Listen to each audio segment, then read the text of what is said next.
The final echoes of children's laughter faded down the street, blending with the rustling of dry autumn leaves as Simon stood on his porch, surveying the quiet neighborhood.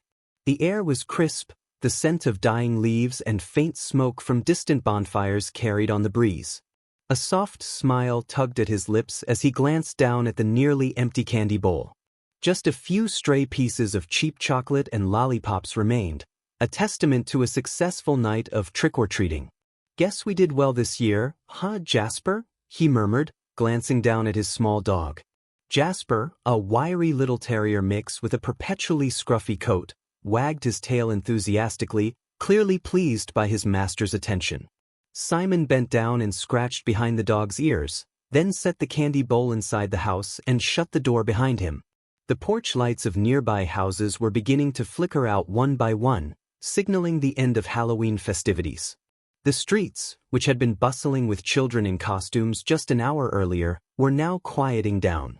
A few straggling families hurried past, herding kids dressed as superheroes and princesses toward parked cars. Jack-o'-lanterns still grinned eerily from porches and lawns, their flickering flames casting dancing shadows across the sidewalks. Simon took a deep breath, savoring the last few moments of the evening. "All right, let's go for a quick walk before bed, boy," he said, clipping the leash to Jasper's harness. The dog immediately perked up, his ears twitching as he sniffed the brisk night air. They set off down the block, passing houses adorned with cobweb-covered skeletons, inflatable ghosts, and one particularly elaborate display featuring a full graveyard setup. Gravestones poked out of overgrown grass, with plastic hands clawing up from the earth. Fog from a hidden smoke machine curled around the feet of a skeletal reaper, its glowing red eyes staring menacingly at anyone who dared walk past. Simon chuckled softly. "Every year, the Johnsons go all out," he muttered, glancing down at Jasper, who was more interested in sniffing the base of a plastic tombstone than the spectacle itself. A thought struck him, and he reached for his phone, thinking to snap a quick photo of the setup for later. His fingers closed on an empty pocket. He blinked, patting his other pocket, then sighed. He'd left his phone at home, probably sitting on the kitchen counter where he'd set it while preparing the candy bowl. "Great," he murmured. For a moment, he considered turning back. He never went anywhere without his phone, after all. But it was late, and the idea of doubling back for a device he didn't need seemed silly. They were just going for a short walk. "Come on," he muttered, shaking his head. Jasper gave a little yip, oblivious, and Simon sighed. "Guess we'll have to do without tonight." The neighborhood was alive with the remnants of Halloween. A few stray candy wrappers skittered across the pavement, caught in the wind, and porch decorations swayed lazily in the breeze. But as they moved further away from the main residential streets, the festive atmosphere began to fade. The sidewalks grew darker, the glow of jack-o'-lanterns and porch lights left behind. They reached the corner of Maple and Fifth, where the path split. To the left lay the familiar, well-lit route back to their home. To the right, shrouded in shadow, was the entrance to the local park. Simon paused, glancing at the darkened trail leading into the park's depths. The park was an unsettling place at night. Tall oaks lined the narrow path, their branches weaving together overhead to create a dense canopy. The city had never bothered installing lights along the park's inner trails, making it a relatively foreboding place once the sun set. In daylight, it was a quiet, peaceful retreat. But at night, it transformed. Its secluded paths and dense foliage became an eerie maze of shadows. Jasper looked up at him expectantly, ears perked. The dog gave a small, hopeful bark as if to say, "Let's go." "Really, bud? You want to go through there?" Simon hesitated, peering into the park's entrance. A shiver ran down his spine, but he quickly shook it off. It was Halloween night. The atmosphere of the season, combined with the lingering silence of empty streets, was probably making him feel jumpier than usual. "All right, fine. A quick loop through the park, and then we're heading back," he decided, tugging Jasper's leash gently and stepping onto the gravel path. They moved forward, the sound of his shoes crunching on the gravel breaking the silence. Jasper trotted eagerly beside him, his tail wagging. Simon tried to relax, telling himself there was nothing to worry about. It was just a park, after all. He'd been through it dozens of times during the day. He had Jasper with him, and a dog's instincts were supposed to be sharper than a human's. If there was anything dangerous out here, the terrier would surely alert him. As they ventured deeper into the park, Simon noticed how still everything was. The usual noises, rustling leaves, distant car horns, seemed to fade away. Even the breeze, which had been stirring just moments before, seemed to die down. Jasper seemed to be enjoying himself, nose twitching as he sniffed along the edges of the path. But then about 100 yards in, he suddenly stopped. His entire body went rigid, ears flattening back against his head. Simon halted, frowning. "What is it, boy?" he whispered, glancing around. The shadows beyond the path were impenetrable, the trees forming a wall of black that swallowed their surroundings. Simon strained his ears, listening for anything unusual. But all he heard was the distant rustling of leaves in the breeze. Then came a soft, almost imperceptible noise, a faint rustling, just off the trail to their right. Simon's eyes narrowed as he peered into the darkness, trying to make out the source.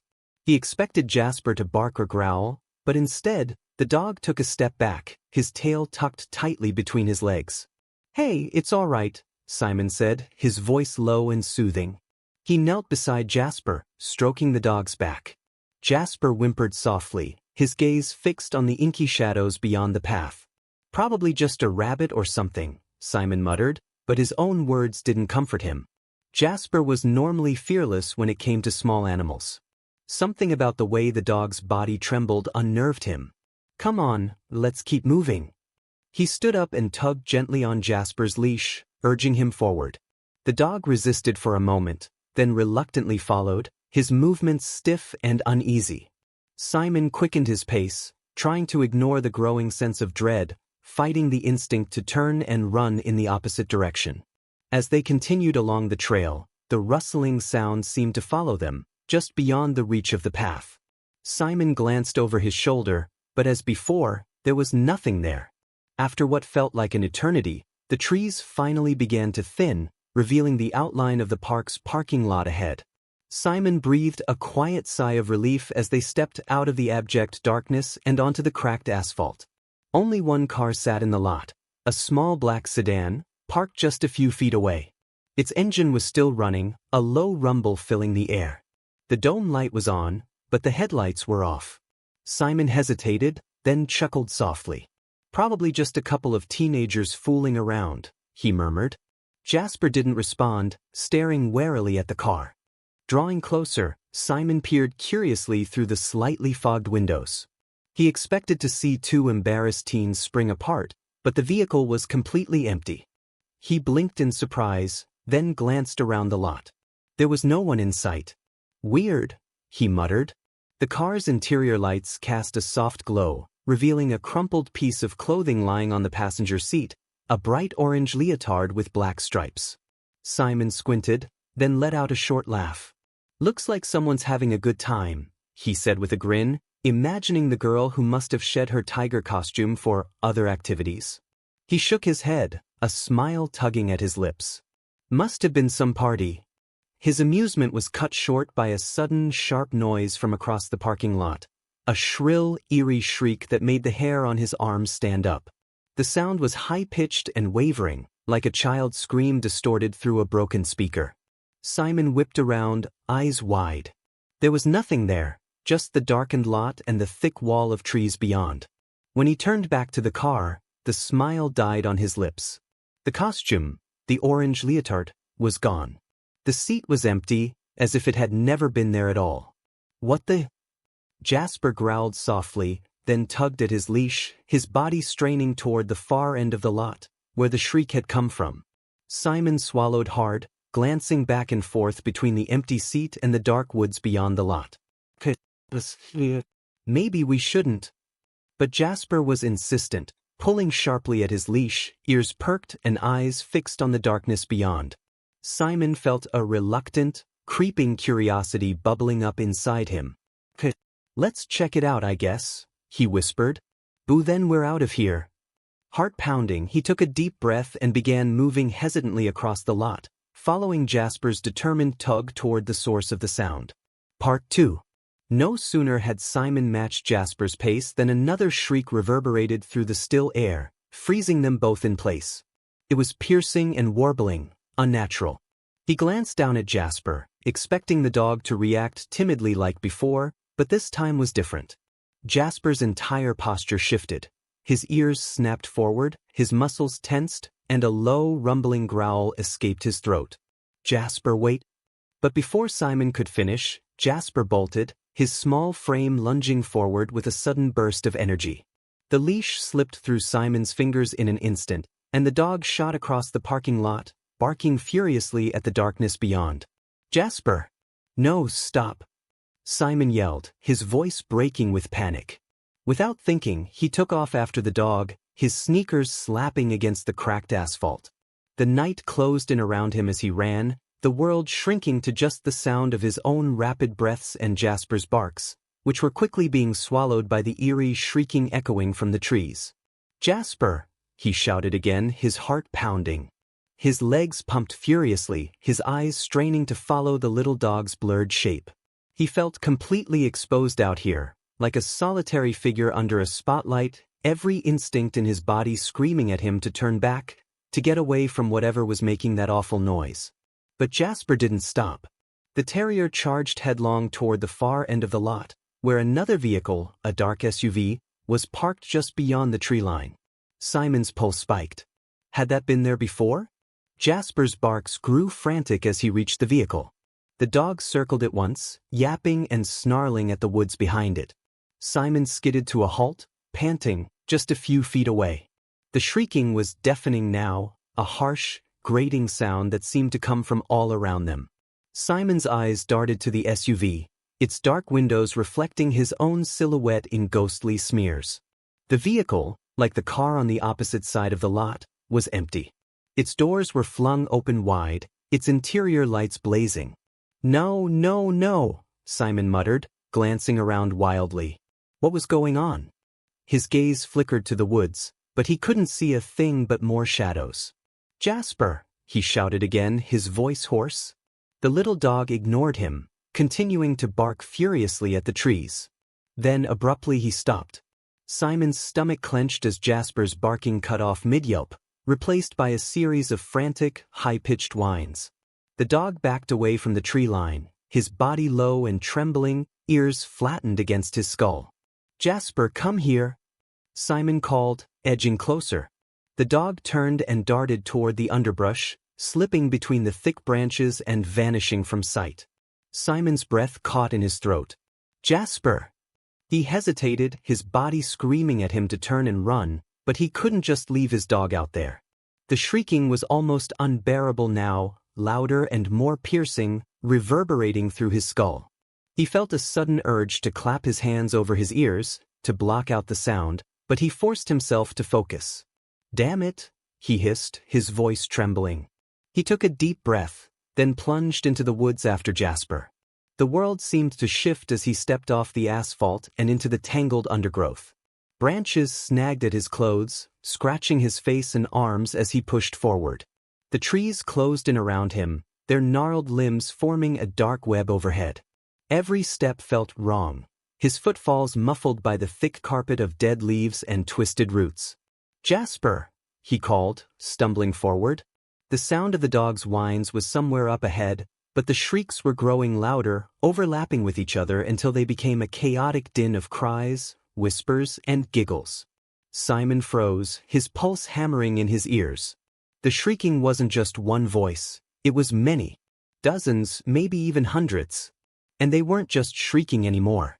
The sounds twisted and warped, becoming a jumbled mess of choked sobs, snatches of broken laughter, and sharp, whispering voices.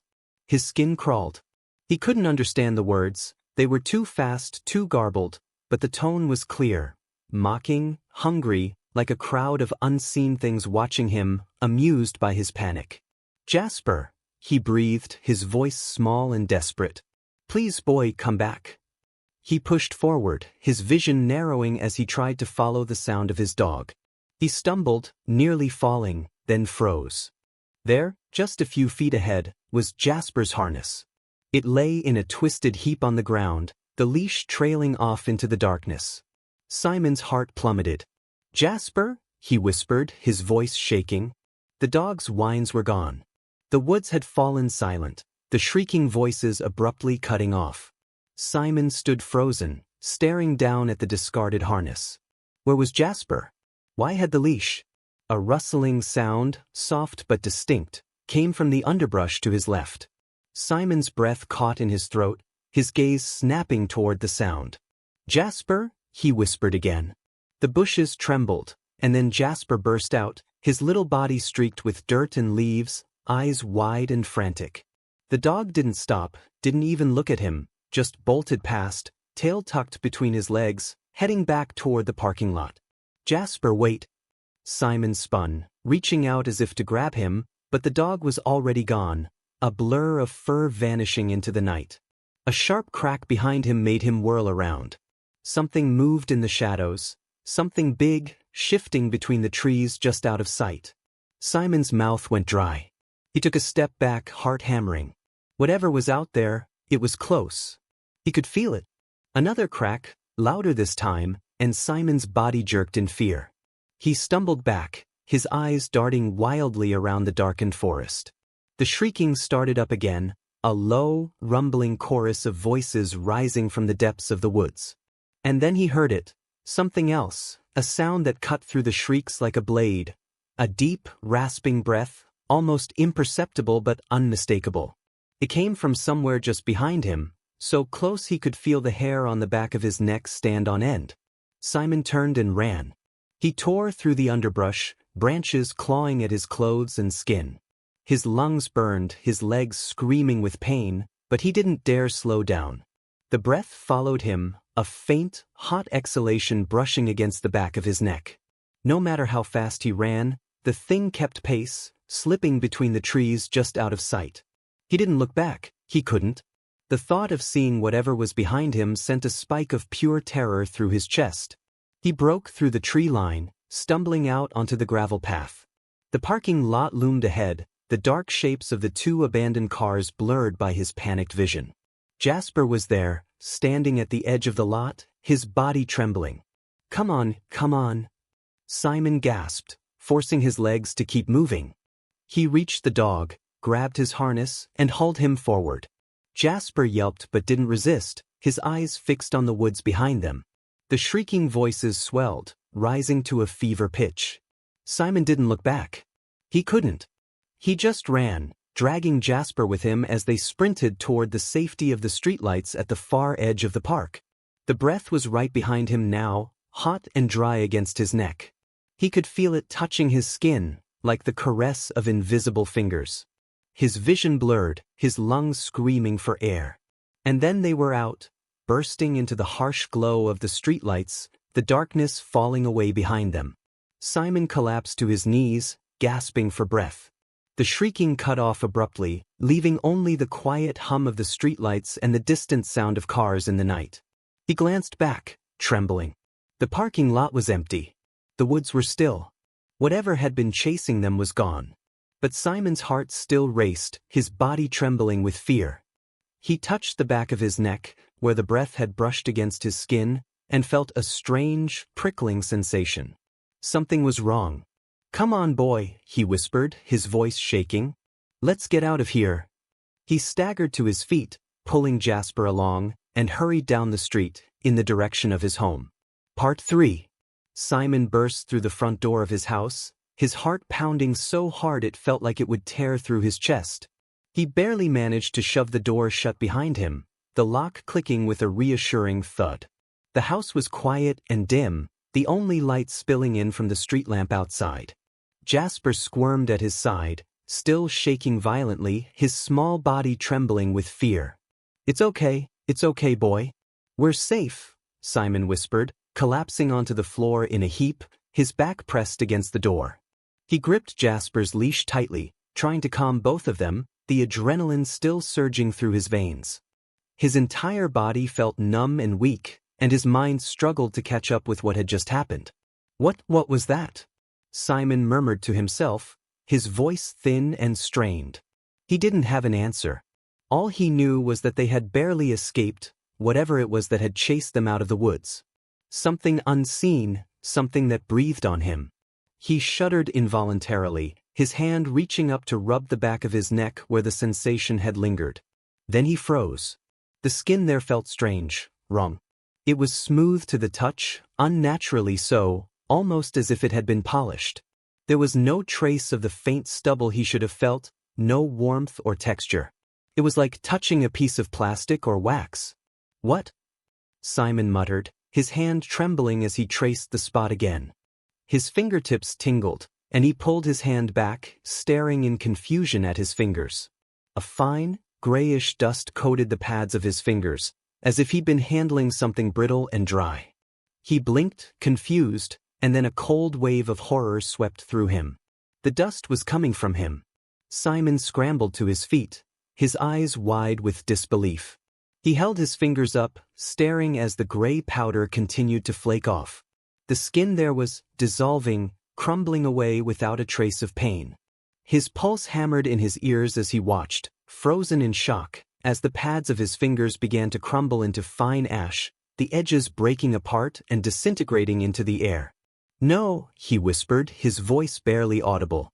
"No, no, no." He stumbled to the bathroom, still gripping Jasper's leash tightly in his good hand.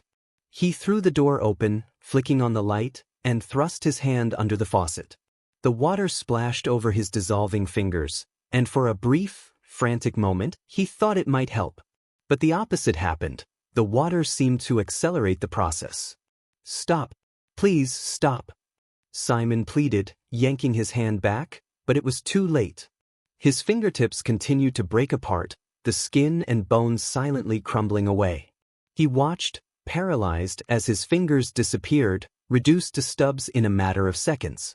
His breath hitched and he felt his knees go weak.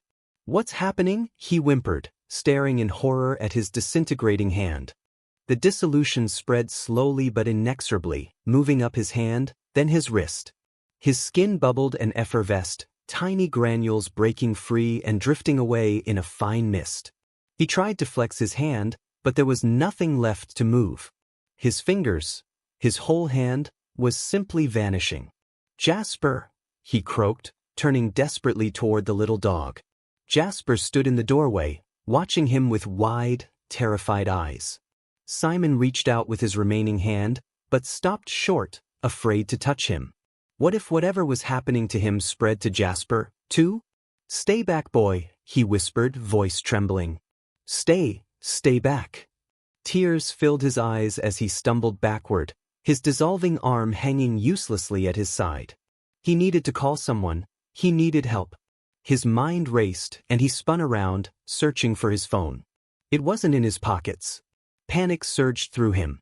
He'd left it at home, forgotten on the kitchen counter before the walk. "Damn it," he screamed, his voice cracking. He staggered into the living room, his eyes darting around frantically. He spotted the phone on the counter and lunged for it with his good hand, clutching it desperately as the other continued to flake away. Trembling, he tapped at the screen, his hands slick with sweat. He managed to swipe to the dialer and jabbed in the numbers, 911, just as his crumbling hand dropped to his side, unable to hold the phone anymore. Please, pick up," he whimpered, staring as his dissolving fingers began to vanish entirely, reduced to wisps of gray powder drifting into the air. The line connected with a soft click. 911, what's your emergency?" a woman's calm voice answered. Simon's mouth opened, but no words came out. His arm was disintegrating up to the elbow now, and a raw, primal terror choked his throat. A sound escaped him, a broken, strangled scream that seemed to echo through the empty house. "Sir, are you there? What's the nature of your emergency?" the dispatcher asked, her tone sharpening with concern. But all Simon could do was scream. The sound tore through him, desperate and filled with agony. He was being erased, piece by piece, his body turning to dust in the silent air. Jasper whined beside him, his little paws scrabbling against the floor as if he wanted to help but didn't know how. "Help me!" Simon screamed, the words garbled and thin as his throat tightened. "Please help me." The dispatcher's breath hitched audibly. "Sir, stay calm. I'm sending help. Please, stay on the line. Help is on the way. But Simon didn't hear her. His hand was gone, his forearm crumbling rapidly. He dropped to his knees, gasping for breath. The phone fell to the floor, landing with a dull thud. He could hear the dispatcher's voice calling out frantically, but it was fading, distant, and hollow. Please, just hold on. Help is coming. But it was too late. The dissolution spread faster now, consuming his torso, his legs. His body felt weightless, insubstantial, as if he were dissolving into the very air around him. The last thing he managed was a single broken scream, a sound of pure, unfiltered terror. And then he collapsed, his form breaking apart like a sandcastle washed away by the tide. The dispatcher's voice crackled over the 911 line, growing increasingly urgent as she tried to get Simon to respond. Sir, are you there? Please answer. Sir? There was no reply, only the faint sound of Jasper's distressed whimpers in the background. The first responders arrived at the scene moments later. Finding the front door locked, they wasted no time. With a powerful heave, they forced the door open, bursting inside. Flashlights sliced through the dim interior as they scanned the house, shouting Simon's name. Sir, hello. Where are you? One of them called out as they entered. They quickly noticed the little dog, frantic and barking, darting around the living room. Jasper led them toward the center of the room, where a foot, still clad in a sneaker, lay on the floor. The foot was dissolving, the skin and fabric flaking away into fine dust. What the hell? The paramedic breathed. He dropped to his knees beside it, reaching out gingerly. His fingers brushed against the shoe's surface, and it crumbled instantly, the rubber and fabric disintegrating into a fine, gray powder. He jerked his hand back, staring at the empty patch of floor where the shoe, and the foot, had been. What happened here? Another responder whispered, his voice filled with bewilderment. As they stood in stunned silence, Jasper whined, darting back to the door, then back to the floor where Simon had been, barking desperately. The only sound was the dispatcher's distant voice coming from the dropped phone, still connected and echoing hollowly across the silent room. Sir? Are you there? Please respond. The first responders stood in the fading light, their faces etched with confusion and concern as they attempted to coax Jasper into their vehicle. The little dog whimpered softly, his small body trembling, eyes darting between the responders and the house that had once been his home. They exchanged glances, trying to process the inexplicable scene before them. As they prepared to take him to a nearby animal shelter, one of the responders gently secured Jasper's leash. The dog seemed to sense the finality of the moment. He cast one last longing glance back at the house, a flicker of recognition passing through his eyes. With a soft whimper, Jasper turned his head away. The responders glanced at one another as if searching for answers, but there were none to be found, only the aftermath of a tragedy they couldn't fully grasp.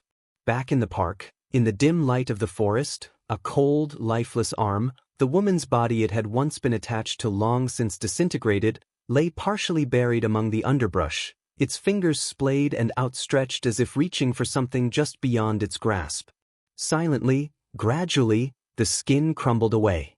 Beginning at the base of the forearm and slowly spreading to the fingers, the last evidence that anyone had ever set foot in the woods that night faded away, dissolving into dust carried away, indifferently, by the night breeze. Deeper in the woods, something unseen shifted.